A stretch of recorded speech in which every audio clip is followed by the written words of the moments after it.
AP Physics 1, Workbook, Unit 6, Simple Harmonic Motion. Activity I, changing mass and period for a mass spring system. Please remember to pause or rewind the video as necessary. Let's begin. A cart of mass m is connected to a spring of constant k and displaced to a position of x equals positive a. So you can see the cart is compressed to that distance right there. The cart is released and oscillates about the position x equals 0. At time equals 0, that means that's when the cart is, the motion detector is started. At time equals 0, the cart passes through the origin having rightward velocity. For 15 seconds after this time, Angela and Blake use a motion detector, a motion sensing equipment, to measure the car's velocity, where right is positive. On the graph below shows the velocity of the as a function of time. Okay, so we have what is this would be a cosine function. So velocity equals a omega cosine omega t, right? That's exactly what we're looking at right here. That's a cosine function. The corresponding position function of that would have been, what gives you a cosine function? Well, that would be a sine function. So in other words, x equals a sine omega t, which the graph for that looks like this. That makes a lot of sense because the graph is going, as soon as it goes through the origin, having rightward velocity. So basically what happens is the cart starts here, it goes all the way to the end and then comes back, and then right here is when it starts. Okay, at this time we start the clock, and rightward velocity is positive. You can see it's going forward, then backward, then forward, and backward. Okay, so this would be going to the right, this would be going to the left, this would be going to the right, this would be going to the left, and so on. This entire line would be x equals 0 right there. Okay, now the acceleration graph, we might as well discuss it because we might need it. Okay, the acceleration graph, should we need it, would look like you're going from a cosine graph. So the acceleration graph would be negative a omega squared sine omega t. So it's a negative sine graph looking like this. Okay. All right. So now the concept here, of course, is a mass spring oscillator. In part A, it says that the spring cart system has given 10 joules of total energy. Okay, wait. So when we pass through, a couple things to note. When we are at equilibrium, we have max velocity and we have max kinetic energy. Okay, potential energy of the spring is 0. At amplitude, it's exactly the opposite. V is 0 because you momentarily stop to change directions, which means K is 0, and the spring potential energy is a maximum because you have maximum stretch. Okay, so what that means is we are going to calculate the values of M, K, and amplitude. Here we go. First, solve for the maximum kinetic energy, okay? Because if we know maximum kinetic energy at the equilibrium is going to be 10 joules. So 10 joules, if I have K max equals 1/2 mv max squared, then really this is just 10 joules equals 1/2 mv squared.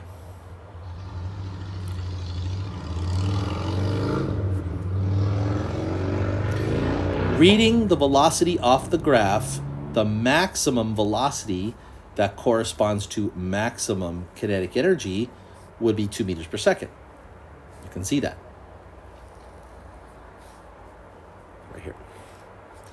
So basically solve it for mass. Mass would be 2 times the kinetic energy divided by V squared, or 2 times 10 joules divided by 2 squared. Well, that's 20 divided by 4. That corresponds to a mass is 5 kilograms.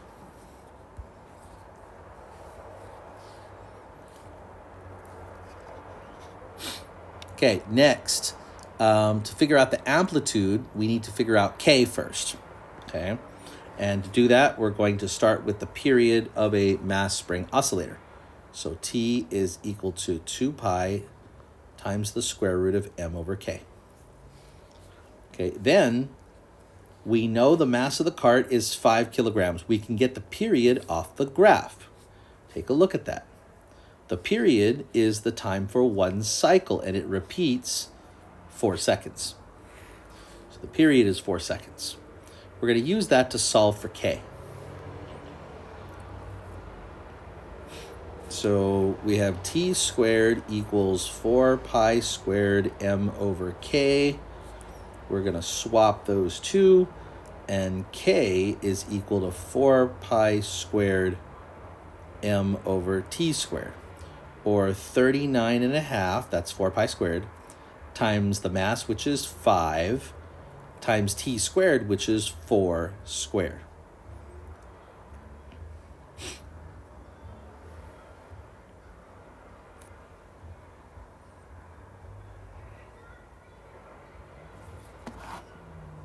So 39.5 times 5 is 197.5 divided by 4 squared, which is 16, gives us about 12.5. Okay, K is about 12.5.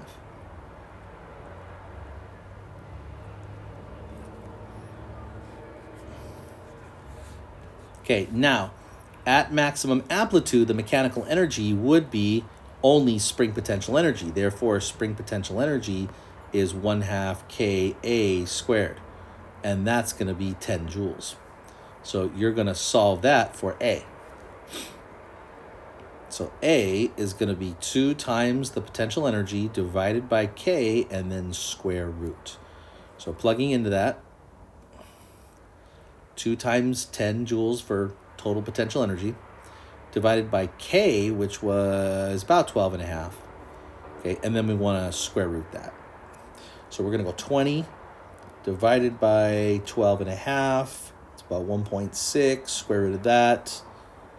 We're getting about 1.26 meters, approximately.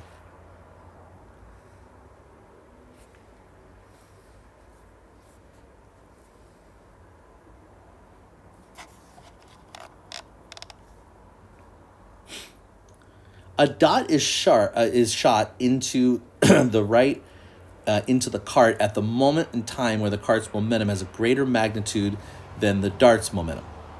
Okay. At case 1, the dart is shot into the cart at 12 seconds. In case 2, the experiment is repeated exactly as before, but the dot is shot into the cart at time equals 14 seconds. The dart embeds itself in the cart in both cases. The graphs below show the velocity of the cart as a function of time for both cases between 20 and 35 seconds. The dotted graph in each case is the graph of the cart's velocity versus time had the dart not been shot into the cart. Okay, so the dotted line is without the dart. The solid line is with the dart. Okay, you can see the dotted line is the exact same in both cases. It is the same velocity versus time graph that we started the problem with. It's exactly the same. Right? Same here too. Okay, so that's what that means. This represents, that solid graph there represents the new velocity time graph with the dart and the new velocity time graph with the dart. Okay, so something you should notice. Here, there's more velocity. More velocity means more kinetic energy. The energy increased. There's an energy increase. Here, the velocity is smaller. which means you have less kinetic energy, right? Or you have a total energy drop. Let's see why. Okay, first of all, what's happening here?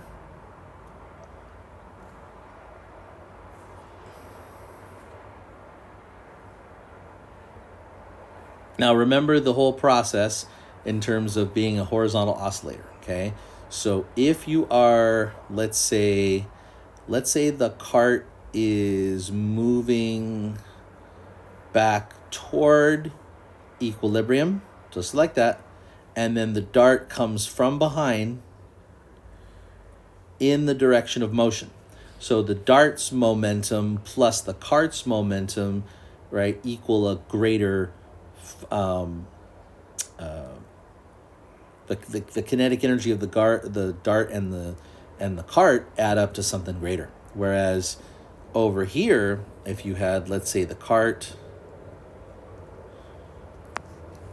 going this way, but the dart is fired into it against the motion, well, that would result in, right, after the collision, a lowering of kinetic energy and thus an energy drop. Okay, let's go ahead and summarize all of this. In a clear, coherent paragraph length response, explain how and why the maximum speed and period shown in each case from the maximum speed and the period the dart not been shot into the cart. Discuss specific physics principles as appropriate. In both cases, the period is longer because the dart's oscillating mass is now increased. That's something we didn't notice before. Here, the period was 4 seconds originally. Now it's a little bit more than 4 seconds. Here, it was 4 seconds, right? Now you can see it's a little bit more than 4 seconds. Why is that? What's oscillating after collision? The mass is now the cart plus the dart. The mass has gotten greater, therefore the period will be slightly longer. Okay, so the period is now longer because the oscillating mass is now increased. It's now the dart and the block. In case 1, the block and cart move in the same direction at the moment of collision. They're going together like this. So the cart pushed the block, the dart pushed the block forward at the collision, giving more energy and thus increasing its amplitude. And that's exactly what we see here. There's a small increase in velocity, increase in amplitude. In the case of block 2, the block and the dart move opposite directions at the moment of collision. So the dart pushed backward on the block at the collision, taking energy away from the block, decreasing the amplitude.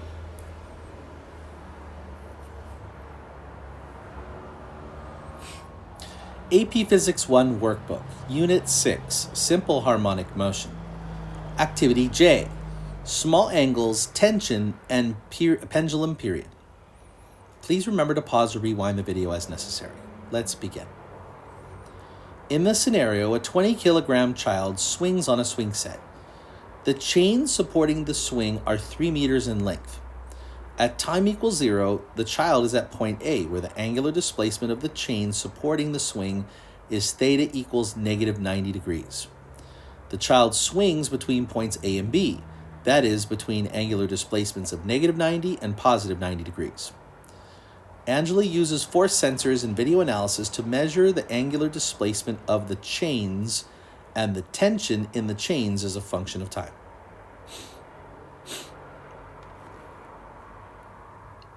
Now, the dash line, this is part A, the dash line on the above left graph shows the angular displacement of the chains of the swing if the swing is modeled as simple harmonic motion. Swinging with simple harmonic motion and having a period t equals 2 pi times the square root of L over G.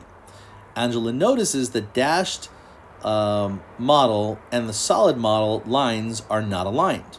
Explain why this might be. Well, remember where the child started. The child started way up here and swung through a large amplitude.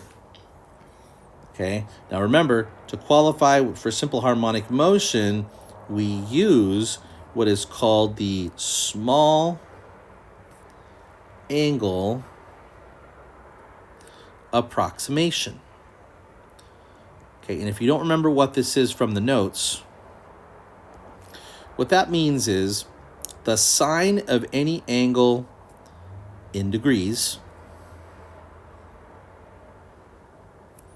is approximately equal to that angle in radians. Okay, I'll do a couple examples so you can see. Okay, now if we go, let me see here. Set up. There we go. Degrees. Okay, that's perfect. Okay, we're going to go sine of, let's say sine of 1 degree. So the sine of 1, right, is approximately equal to negative positive 0.01745. Okay, that's the sine of 1 degrees. I'm just going to kind of do a couple here. The sine of 5 degrees. Okay, sine of 5 is about 0.08715, roughly. Let's do about the sine of 10 degrees. Sine of 10 degrees is about 0.17364. And then finally, let's do the sine of about 15 degrees. So the sine of 15 degrees is about 0.2588. Okay, now what I'm going to do to match these, I'm going to be comparing the sine of these values to those angles, but converted from degrees into radians. So 1 degree times pi over 180, because that's how you change from degrees into radians, because the degrees cancel, leaving you with pi radians. Okay, we get basically 1 times pi in your calculator divided by 180 is approximately 0.01745. Same as that. Okay, 5 degrees times pi over 180. Well, we're going to go 5 times pi, divide that by 180, and we're getting approximately 0.08727. Pretty close. Okay, 10 degrees times pi over 180. We're going to go 10 pi divided by 180 is about 0.1745. Okay, we're close, but you can see it's getting farther and farther away from being exact, right?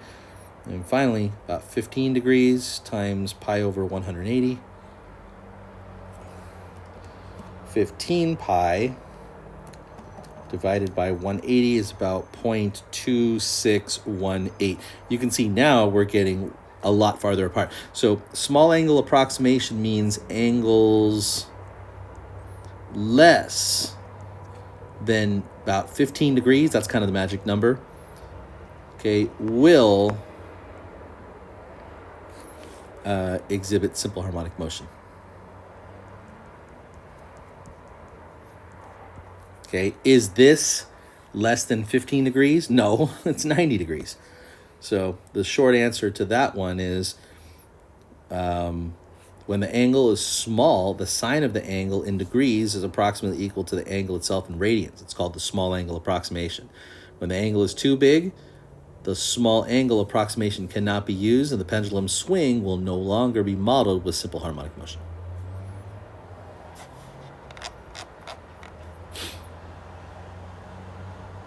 Part B. Angela suggests that the tension in the chains is 200 newtons when the child swings through theta equals 0 degrees. That means the bottom. So here's the child. I'm going to draw the child as a circle. So as the child swings down through the bottom, she's suggesting that the tension, basically she's suggesting the tension equals the weight, because tension goes up and the weight if you remember, it was a 20 kilogram child. So 20 times 10, right, would be 200 newtons. She's suggesting that the tension is also 200 newtons. She's suggesting that those two are balanced. Well, let's talk about that. So she reasons that this is because the child is not speeding up nor slowing down. So she's basically saying the child's not accelerating when going through that point. So the tension must balance the weight according to Newton's laws. Now, the graph above and to the right does not support her claim. Right here, you can see what is the maximum tension? 600 newtons. Right? So the graph is not supporting her claim of 200 newtons. Okay, what aspect of Angela's reasonings are correct, though? At theta equals 0, the child is not speeding up nor slowing down. It's changing direction. So that part is true. The child is not speeding up anymore.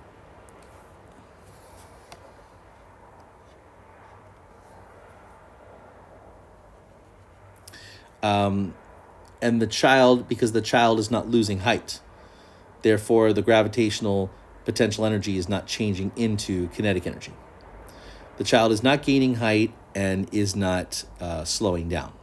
Okay, are two aspects of reasoning that are correct. What aspects of her reasoning, though, are incorrect? Tension is not equal to weight. Okay, this part right here, not true.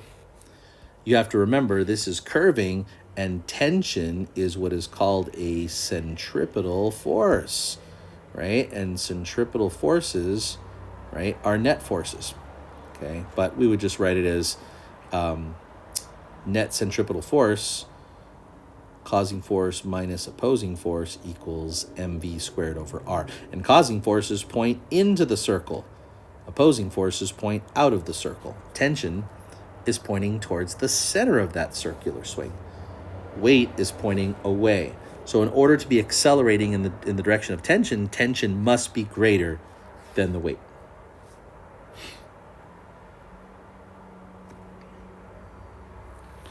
Why doesn't the graph above and to the right support Angela's claim? Because at theta equals 0, which is about 1 second, the tension is 600, which is clearly greater than 200. And finally, explain why tension in the chains is greater than 200 when at theta equals 0. Okay. Well, again, we just talked about it right here. The idea is that tension is a centripetal force. So since the child is accelerating centripetally because the child is changing direction, they may not be slowing down or speeding up at the bottom, but they are changing direction at the bottom because it's moving in a circle. There has to be a net force exerted on the bottom of the swing.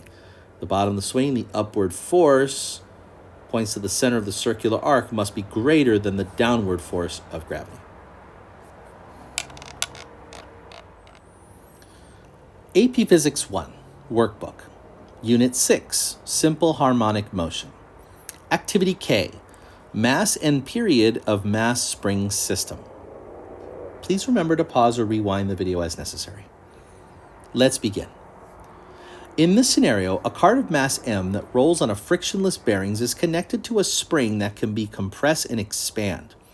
The cart is displaced to a position x equals positive a, positive amplitude, measured at the point where the spring connects to the cart, and released so that the cart oscillates with period t. At time equals 0, when the cart is at position x equals positive a again, the sand begins to pour into the cart from a spout. The sand falls directly down into the cart. Okay, there's a couple things that come to mind. Before we even begin, there's a couple things that come to mind when we do a problem like this. Obviously, we have an oscillation involved here, and there's a spring. So one concept here would be simple harmonic motion of a mass spring oscillator, which usually involves the equation t equals 2 pi times the square root of m over k. However, you also have another thing going on here. You have sand, which has mass, colliding with a cart that has mass.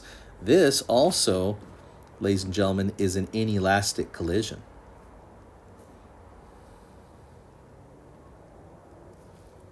An inelastic collision is conservation of momentum, where mass 1 v1 plus mass 2 v2 equal mass 1 plus mass 2 times v prime, which is the final velocity afterwards. Since the mass is getting bigger, in order for the momentum to be the same before and after, an increase in mass means a decrease in velocity, right?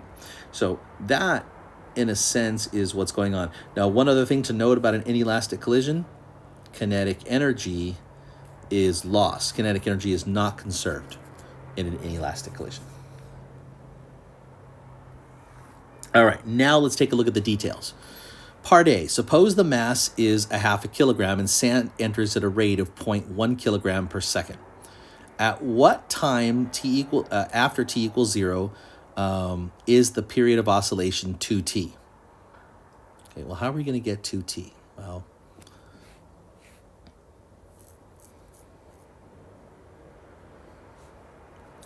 period is related by the following equation. T, I just wrote it down a second ago, is equal to 2 pi times the square root of m over k. So one thing we know is if we want to double the period, the mass needs to quadruple. Think about that. If I multiply this by 4, then this would double. So the square root of 4 is 2.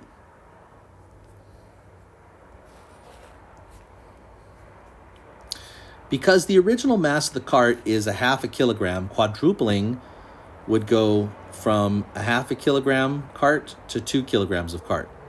What that basically means is we're adding 1.5 kilograms of sand, because 1.5 kilograms of sand plus a half a kilogram of cart means a new quadrupled mass, and quadrupling the mass would double the period, which is what we're looking to do. Okay, so let's take some notes here. So the mass of the cart plus the mass of the sand equals 2 kilograms.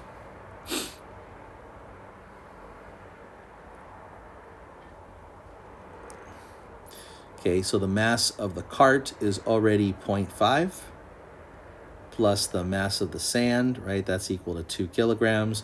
That means the mass of the sand has to be 1.5 kilograms. Now, if the flow rate is 1.1 kilogram per second, okay, that's going to be used to essentially add 1.5 kilograms of sand. Okay, so what does that mean? Let's take a look at what this ratio actually means right here. So 0.1 kilograms in 1 second per second equals 1.5 kilograms in how much time? We're basically solving that equation for time. Now, to do that, you're going to go ahead and just take your cross products, and which would give you 0.1 t equals 1.5. Divide by 0.1.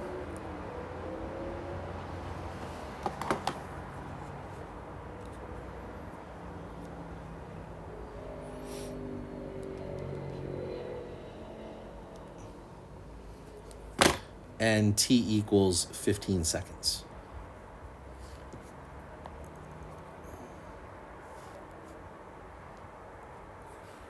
Okay, so not 150 seconds, but 15 seconds.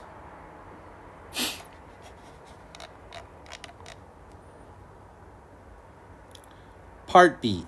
As the sand falls straight down, the mechanical energy of the system consisting of the spring, cart, and sand decrease with time. Explain why this is, right? Remember, we talked about this earlier.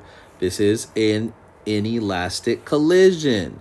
And inelastic collisions might conserve momentum, but they do not conserve kinetic energy. There's a loss in kinetic energy.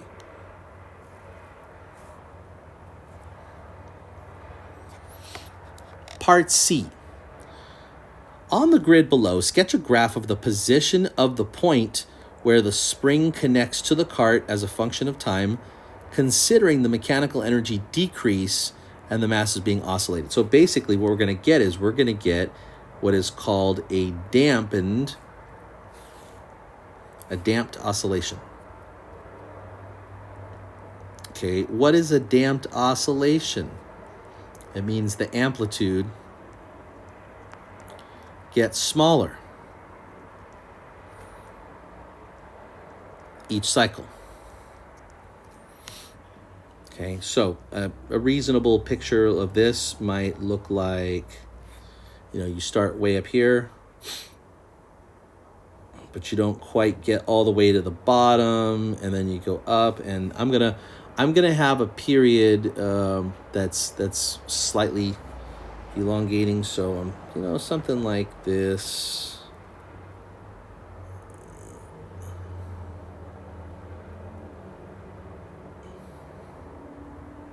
Okay, see how the amplitude is getting, the amplitude right here is getting smaller each time. Not even each cycle, each half a cycle, right? It's getting smaller and smaller each time. So it was meant to be a sketch, not an accurate graph.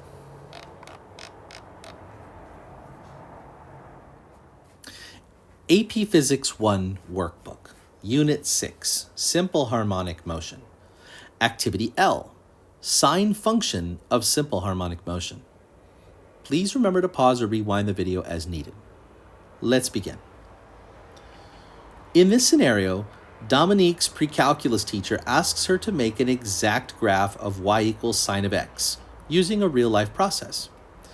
She sets up the equipment as shown in the diagram, where a very light cart on a flat table is connected on one end to a spring fixed to a wall and connected to the other end to a thread. The thread passes over an ideal pulley and it supports a very light bucket. She attaches a pencil to the bucket, and the marking end of the pencil is in light contact with a piece of paper. Dominique plans to have the paper of the bucket oscillate while the paper moves horizontally with constant velocity. Okay, so if we zoom in on the picture here, if the bucket is oscillating up and down like this, and the paper is moving this way horizontally, what is that going to look like? You're going to trace out, right, a sine wave with the pencil. Okay, that's what she's trying to do.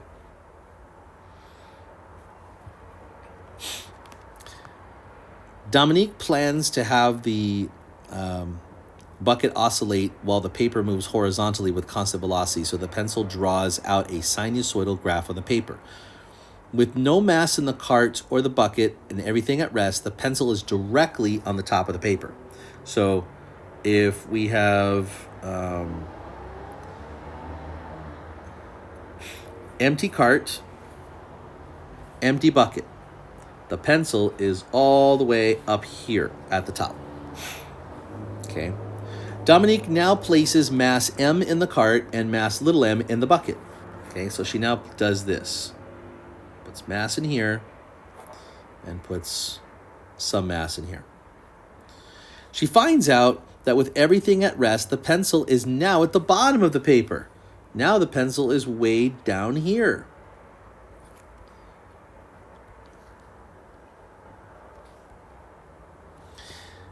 And when the pencil does oscillate, the period is shorter than desired. She wishes to make the pencil point at the center of the paper when everything's at rest, and double the period of the pencil's oscillation. Explain in specific terms how this can happen, how Dominique can add or remove masses from the bucket and or cart to accomplish this. Let's start with the making the pencil at the center of the paper. Well, adding the mass, okay, we just added mass, little m. There we go. We added mass, little m, to the bucket, right? And it took the pencil from the top of the paper to the bottom of the paper. But we want the pencil right here in the middle of the paper. So what does that mean? It means we have to remove half the mass. If we remove half the mass, then you have half the weight of the bucket. Because remember, mg is balancing spring force equals kx. So if I remove half the mass, I'm going to have half the stretch of spring, which brings the pencil right up to the halfway point. Okay. Now, as far as getting the period to double, that is the simple harmonic motion of a mass spring oscillator. So to get this to double, mass needs to be 4 times greater because the square root of 4 is 2. Okay, so what would I need to do in order to accomplish that? Now remember, the cart and the bucket are part of this mass oscillating system. So what has to happen is the following. Before putting mass on the cart and in the bucket, the pencil is at the top. In order to get the pencil to point at the center, remove half the mass because the bucket's mass is what's the bucket's weight, is what stretches the spring. Half the weight or half the mass will be half the weight, and half the weight will be half the stretch, and the pencil will be right in the middle of the paper. To double the period, we need to add mass to the cart until the total cart plus bucket is mass plus mass, and it is 4 times greater than before. 4 times greater total mass will be twice the oscillating period.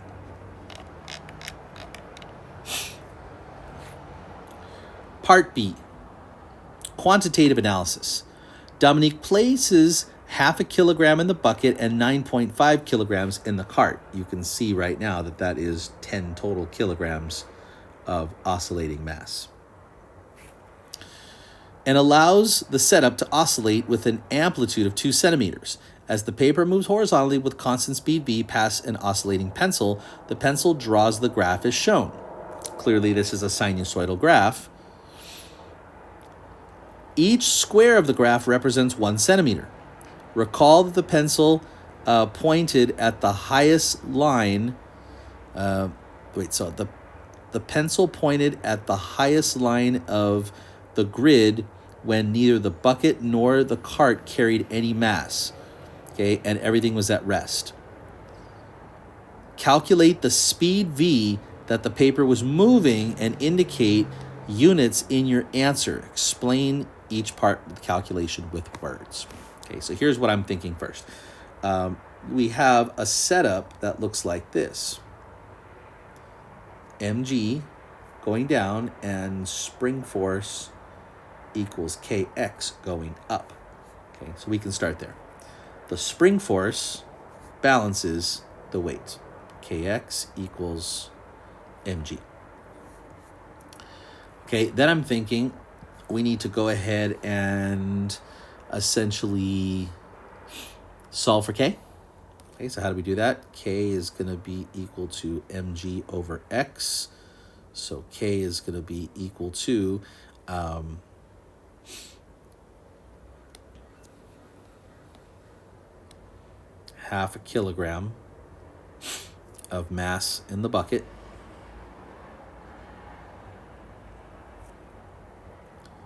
times 10 times g divided by, now we can see this, that the equilibrium, okay, occurs at x equals 0.05 meters.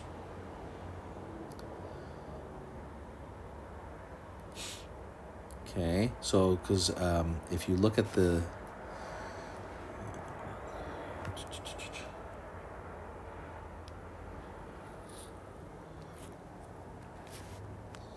right here, and only 0.5 kilogram is contributing to that.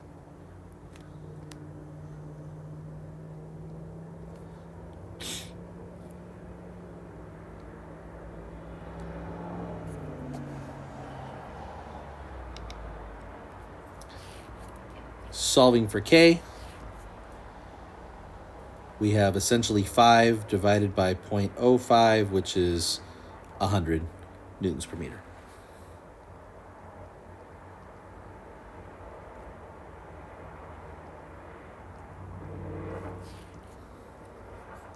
To calculate the period of oscillation, we're using our period of a mass spring oscillator. Plug in. 2 pi times the square root of the entire oscillating mass, which is 10 kilograms, divided by 100. Okay, 10 divided by 100 is 0.1. That in our calculator. So 0.1, we're going to take the square root of 0.1 times 2 pi, and we get approximately, we're getting about 1.99. We'll just round that up to about 2 seconds. Okay.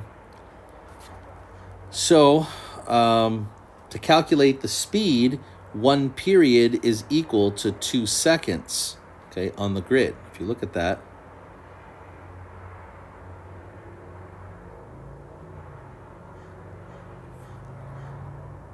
and 8 centimeters. So 8 centimeters from here to here, because remember each grid is 1 centimeter. Okay, that would be 1 full period right there. Okay, how are we getting that information? Okay, again, so just to recap, you only have the 0.5 kilogram mass that's in the bucket contributing to stretch, and every box is 1 centimeter. So you can see the equilibrium line is halfway in the middle. That's 5 centimeters. 5 centimeters is 0.05 meters. Okay, so if we take our weight of the bucket divided by the 5 centimeters or 0.05 meters, we get a K of about 100 newtons per meter. And again, if we take our total oscillating mass, which is now 10 kilograms, divided by our spring constant K, we get 0.1. Square root of 0.1 times 2 pi is roughly about 2 seconds of period. So if we do that, we would say the speed, okay, is going to be equal to total distance divided by total time, which is the period. The distance of one cycle divided by the time for one cycle. The distance of one cycle is the wavelength. The wavelength, you can see, is 8 boxes over, or 8 centimeters. Okay, so 8 centimeters divided by 2 seconds, or 4 centimeters per second, or 0.04 meters per second if you're converting. Part C. Suppose there was a small amount of friction between the pencil and the paper, enough to affect the vertical motion of the bucket, but not cause the bucket to swing back and forth horizontally. Answer the following questions, assuming that all other quantities are kept constant. How, if at all, would this affect the calculated speed in Part B? Explain. Well, the calculated speed, remember, is your wavelength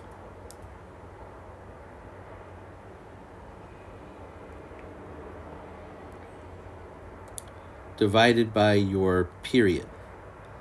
So basically, would any friction affect either of those two?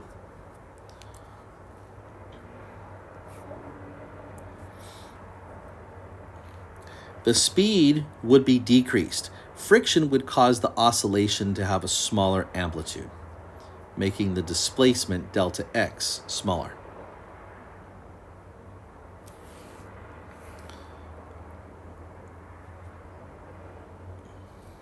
How, if at all, would this affect the graph shown in Part B? Well, if the amplitude decreases, since the vertical motion is now being damped by the force of friction. So in other words, instead of looking like that graph, it would look like that graph, where it's getting smaller and smaller.